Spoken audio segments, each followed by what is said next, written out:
can say is that the fake news just doesn't get it, do they? They always give Joe a big fat pass, right? Largely because they don't know what we know. This bothered me a lot last night, and the fake news never would seek to call him out on it, but I can. Our troops in Iraq and Afghanistan have faced many dangers. One being stationed at bases breathing in toxic smoke from burn pits. Many of you have been there. I've been in and out of Iraq and Afghanistan over 40 times. Wow, he's been to Iraq and Afghanistan 40 times. I've heard of 2 tours of duty, 3 tours of duty, but 40? If you add it up, he probably was there for about 10 hours. That's why they go, for bragging rights half the time. 40 times to Iraq.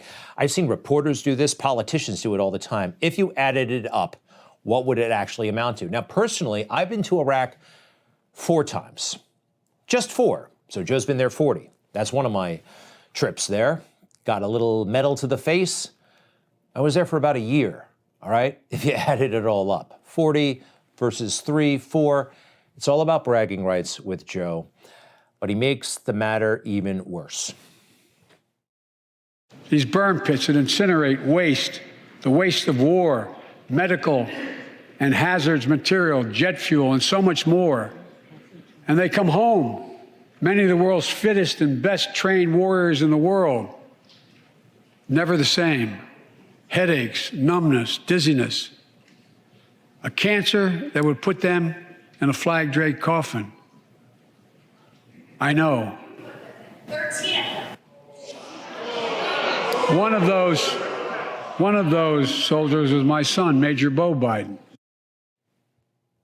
Lauren Boebert, good for you. Good for you. He didn't talk about Afghanistan. Was that 5 years ago, 10 years ago? No, it was 6 months ago. Our horrific loss. Everybody has forgotten. You didn't let them forget. Good for you. 13 boxes did come off that did come off that jet. Our loss, this is somehow ancient history in our ADD country. Nobody can remember, and a president of the United States can get away with not talking about it, pretending that it didn't happen. Good for Lauren Boebert, huh? There's more. I don't know for sure if the burn pit that he lived near, that his hooch was near, in Iraq and earlier than that in Kosovo, is the cause of his brain cancer, the disease of so many other troops. But I am committed to find out everything we can. All right. So he's implying that Bo Biden, his son, who served honorably, was somehow a battlefield casualty. That's what it would be, by the way, if he died as a result of exposure to those burn pits. Joe has tried this before. Quite frankly, I think he speaks a little bit too much about his family and what he's been through and not enough about what others are going through. He's done it many, many times. As was referenced by the secretary, my son Bo served in Iraq for a year. Our son Bo's service in the Delaware Army National Guard unit, the year he spent deployed in Iraq. My son, who spent a year in Iraq and died, was a patriot. I carry that burden every day, just as I did when I was vice president. My son was deployed to Iraq for a year. Like my son was sent to Iraq to maybe die.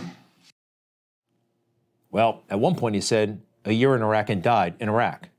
The implication is that a good story becomes a legend, and that's what a career politician does. But they're faking it almost all the time. What better example when he checked his watch as those bodies came off the plane? I'll never forget it. That was the true man. And here's another example. I mean, gosh, General Milley is still on duty. General Milley is still on duty. Yeah. Besides, we got the best damn generals in the world. Well, I'll tell you what.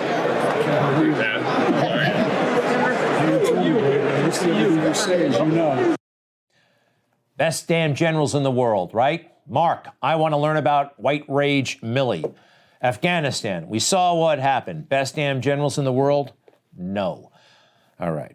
It is a swamp. And you know what? Democrats are terrible. And so are a lot of Republicans, the career ones. He thought he could divide us in Europe as well, but Putin was wrong. Well, that was just one of the many topics the president addressed last night. We're joined now by Republican Senator John Thune. He's from South Dakota, the Senate Minority Whip. Senator, good morning. Good to see you. Good morning, Gail. Nice to be with you. There did seem to be a lot of bipartisan support, bipartisan applause, certainly when it came to how the president, any comments he made about Ukraine and Russia. Do Republicans, for the most part, think he's doing a good job on this? They do. I mean, I think a lot of Republicans would argue that they were reactive at the beginning, at the early stages, maybe didn't do enough to deter it. But I give the administration credit. I think they've done an exceptional job of rallying our allies. An exceptional job. Am I hallucinating or something? What is wrong with these people? An exceptional job. We can all see the failure. This is a Republican from South Dakota. And then this. I have to talk about two of your colleagues in the Senate, Marjorie Taylor Greene and Lauren Boebert. Yeah, quick fact check moment here. Gail King, they are members of the House of Representatives, not the U.S. Senate. But continue. I'm curious about your reaction to their behavior last night. Well, I don't think there's any place for that. It's inappropriate. State of the Union speech, whether you agree with the president or not, it is an opportunity to show the American people the respect that the office deserves. Will Republicans come out publicly and really say, let them know publicly that was not okay to do? Well, I will see how it unfolds today. Typically the House, will, if there were steps to be taken, the House leadership would probably do that. But I think that there'll be plenty of condemnation from people, colleagues and whatnot, and just a recognition that those types of antics in a setting like that are inappropriate. And I think everybody would agree with that. Speak for yourself, John Thune. I do not agree with that. I applaud Lauren Boebert for making the case for the 13 dead, for not forgetting them when the President of the United States wanted to. And Mitch McConnell, has he weighed in yet? I wouldn't hold my breath. Here he is watching last night. He's not giving anything away. All right, wrapping up the State of the Union with a couple of bloopers. Sherrod Brown says it's time to bury the label Rust Belt. It's time to see what used to be called the Rust Belt become the home of a significant resurgence of manufacturing. We won't stop because you can't build a wall high enough to keep out a vaccine. Putin may circle Kyiv with tanks, but he'll never gain the hearts and souls of the Iranian people. The Iranian people, the wall, the vaccine, just a mess. And when he wasn't making sense, he was trying to be a big shot, telling the private sector how to do their jobs. I think I have a better idea to fight inflation. Lower your costs, not your wages. Cut the cost of prescription drugs. I may be wrong, but my guess is if we took a secret ballot in this floor, that we'd all agree that the present tax system ain't fair. And at the age of 79, he's just getting around to taking care of that. Joe Biden talking about the real world is scary stuff because he's never really been in it. From the age of 25 to 27. Those are the 2 years when he wasn't a student and he wasn't a politician. That's it. That's not much time. You know, he didn't talk about crime last night. Can you believe that? Crime is a huge, huge issue. In cities across the country, it didn't come up. Other than when he said, I guess he's a flip-flopper, because he's all for funding, not defunding, funding the cops. We should all agree the answer is not to defund the police. It's to fund the police. Fund them. Fund them. Fund them. But when he was desperate to be elected and get that nomination, he said defund them. He did. He agreed with this guy. The question was all about redirecting the funds, defunding, taking funds from the police to other organizations, social services, that kind of thing. Listen. They become the enemy. They're supposed to be protecting these people. So my generic point is that... Do we agree that we can redirect some of the funding? Yes, absolutely. Yes, absolutely. That they were talking about defunding the police. All right, finally, a little bit of hypocrisy from Joe. Let's stop seeing each other as enemies and start seeing each other for who we are, fellow Americans.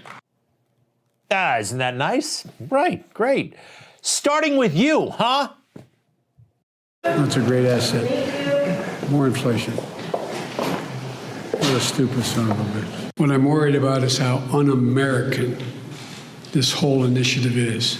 It's sick. It's sick. We're asking my Republican friends in Congress and states and cities and counties to stand up for God's sake. Have you no shame? Have you no shame? My fellow Americans, we're all Americans. Have you no... Flip-flopper. We got to talk about Kamala real quick. Kamala Harris, vice president, was sitting behind Joe, and man, was she sitting with intensity. What was going on there? You know, when you go to the Six Flags amusement park and someone's, I don't know, that chair is about to launch in a roller coaster, there was just something so weirdly intense. Now, I didn't have a problem with it, but a lot of people pointed out she's wearing a brown suit. So what? Looked fine. I didn't notice it, but I did notice this. It was very funny. Get it? M as in M&M? I don't know. Oh, one other thing. Nancy Pelosi was odd, as usual. But what was up with this China display? Or what is that? Is that, do you know what that is? Is a perfume, a jewelry box? A lot of people guessed booze. I don't know.